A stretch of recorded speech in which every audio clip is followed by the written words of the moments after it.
when you speak about Mandela, it's a name that is known internationally as a person who preached peace, a person that has went through so many things, which in the opera he articulates them, that, you know, he went to jail because he stood for certain things such as being proud, being an African man fighting for liberation for African men. He went to jail, but still after that, you know, he preached peace. So he's a man of peace, and the opera shows things that are not known about Mandela. The young Mandela, which I perform, which I think most people do not know much about young Mandela. So people will get to see more about hidden stories that are not well known.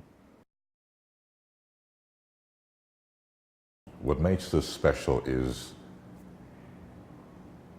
it's a true story of what happened.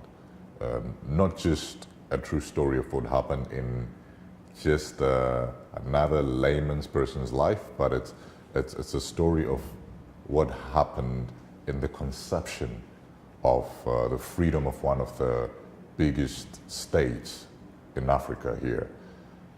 It's a story of the birth of this nation that came through pain, through grief, through a lot of bloodshed. And it's a story of what's still happening even at the moment. So it's very interesting to be able to fit into Mr. Mandela's shoes and portray his life. It's actually a humbling experience. You know, it's a story of courage, a story of power, a story of freedom. That was what Mandela always spoke about: freedom, freedom, freedom, freedom, freedom. Mandela Trilogy is a story based on Mandela, Rolihlahla Mandela, our South African Mandela. It's a very personal story to us as South Africans, but it is also very international. It's based on a man who lived his life honestly, and he worked and he studied, he went to school, he studied as a lawyer, and he was an activist who fought for so many people throughout this world in very, very small ways, but he made change in this country, even internationally. And in Mandela Trilogy, we show him as a young boy and as a man and as an older man. The story is very, very intimate. It is a very beautiful story. Why should they not? It is a universal story, I feel, and especially with the South African touch, which makes it so unique. And the figure of Mandela is a figure that everyone knows, and they've always seen him to be this larger-than-life man, but they don't know him. People have not crossed that boundary from his political standing. So seeing him as a man as well as being a political figure is going to be a beautiful eye-opener, especially in my act, the Act 2, where not many people knew that he had a lover in Dolly. So it's going to be more than just a historical experience. It's an experience about learning about the man behind the political.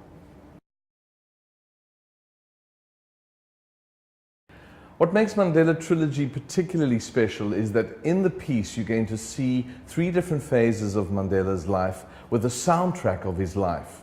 So in other words, the first scene, first act, will be when he is growing up in the Transkei, and the soundtrack to his life there will be the traditional music of Southern Africa.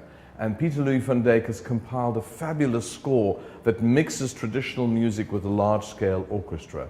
The second act brings us the jazzy, breezy feel of the 1950s with a real swing, very much the music of Miriam Makeba, the Ink Spots, Manhattan Brothers, and you'll be toe-tapping your way through Act 2 with Mike Campbell's very jazzy infused score.